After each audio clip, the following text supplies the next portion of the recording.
बिस्मिल्लाहिर्रहमानिर्रहीम।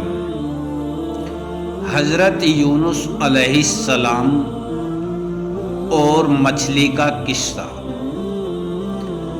अल्लाह ने अपने बंदों की हिदायत के लिए जिन नबियों को दुनिया में भेजा, उनमें से एक हज़रत यूनुस अलैहिस्सलाम भी हैं, जो मछली वाले नबी के नाम से मशहूर हैं, क्योंकि आपने 40 दिन मछली के पेट में गुजारे थे। चलिए जानते हैं कि आखिर क्यों हज़रत यूनुस अलैहिस्सलाम को मछली वाले नबी कहा जाता है। अल्लाह ने आप हज़रत यूनुस अलैहिस्सलाम को लोगों की हिदायत के लिए नबी बनाकर भेजा। उस वक्त आप इराक का एक शहर नैनवा में नबी बनकर आए। मतलब अल्लाह ने आपको नैनवा शहर के लिए नबी चुना। आपका काम था लोगों को उन्हें एक अल्लाह को मानने पर राज़ी करना और बुत परस्ती से उनका ध्यान हटाना। आपने आपके शहर की बस्ती के लोगों को एक अल्लाह की इबादत का पैगाम दिया और बुत परस्ती के लिए मना किया। लेकिन वहाँ के लोगों ने आपकी एक बात नहीं मानी और उन्होंने आपको बहुत परेशान किया।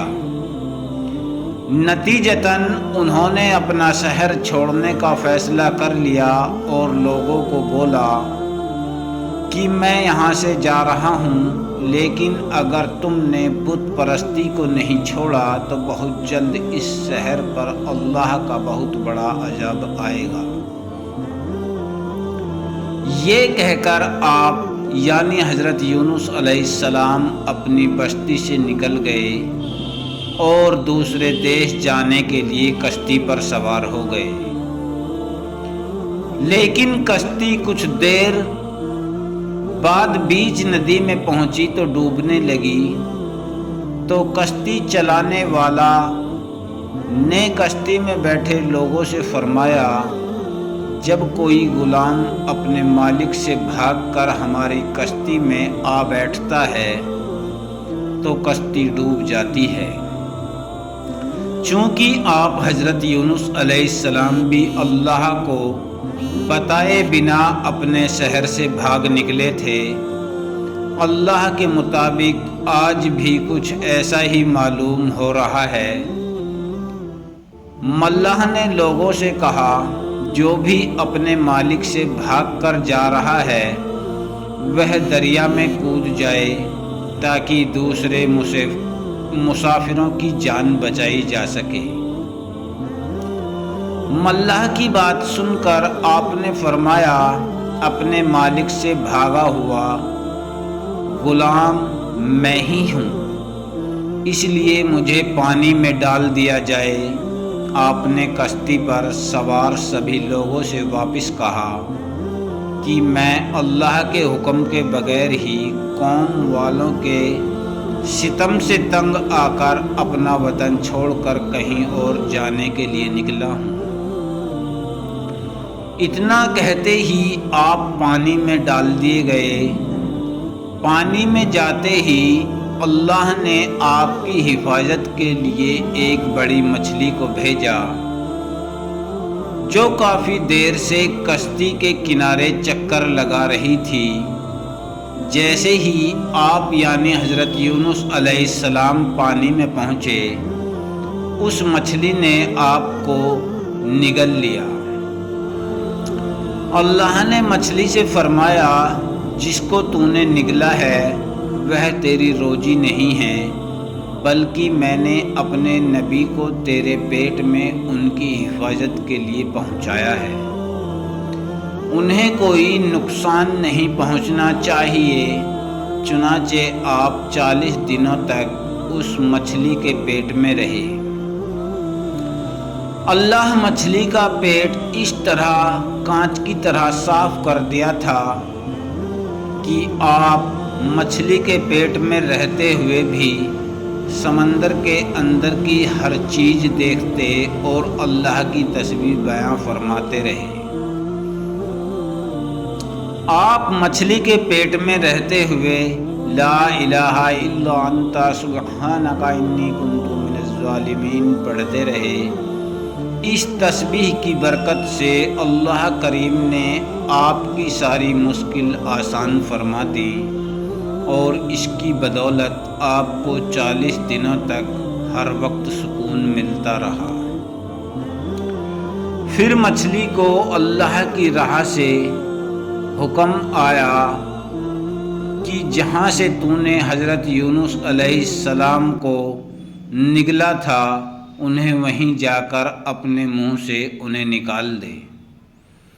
اللہ نے فرمایا اب میں ان سے خوش ہوں، یعنی حضرت یونس علیہ السلام اللہ کے دیے امتحان میں پاس ہو گئے تھے۔ اللہ کا حکم پاتے ہی مچھلی نے آپ کو کنارے پر اگل دیا۔ اس کنارے پر اللہ نے آپ کے رہنے کے لیے ایک پیڑ پیدا فرما دیا اور آپ کی خوراک کے لیے ایک ہرنی کو آپ کو دودھ دینے کے لیے کہہ دیا۔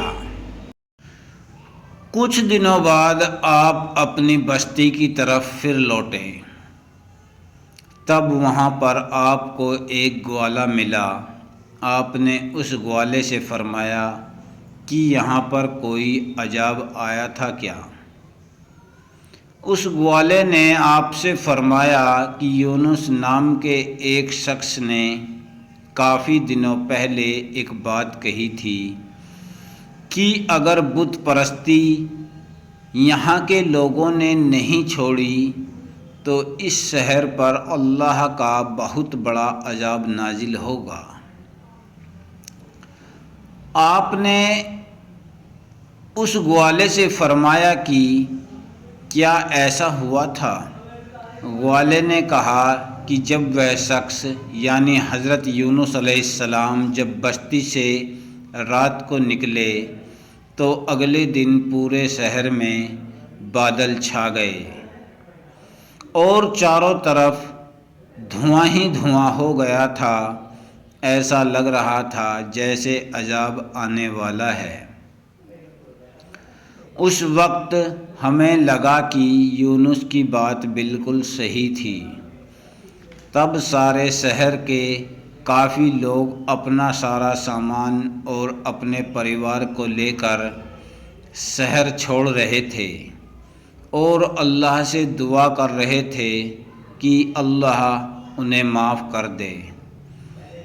اس وقت وہاں کے لوگوں نے اللہ سے دعا کی کہ اب شہر کا کوئی بھی آدمی بت پرستی نہیں کرے گا، اور کچھ ہی دیر میں سارے بادل چھٹ گئے اور دھواں ایک دم سے غائب ہو گیا، مطلب اللہ نے وہاں کے لوگوں کو معاف کر دیا تھا۔ یہ سن کر آپ حضرت یونس علیہ السلام نے گوالے سے فرمایا کہ جس یونس کی تم بات کر رہے ہو وہ میں ہی ہوں۔ یہ سن کر گوالا آپ کے قدموں میں جھک گیا اور آپ سے معافی مانگنے لگا۔ اس طرح آپ واپس اپنے شہر کی طرف لوٹے۔ اس کے بعد آپ نے وہاں پر اسلام کا پرچم لہرایا اور وہاں کے سبھی لوگوں کو ایک اللہ کی عبادت کے لیے بتایا۔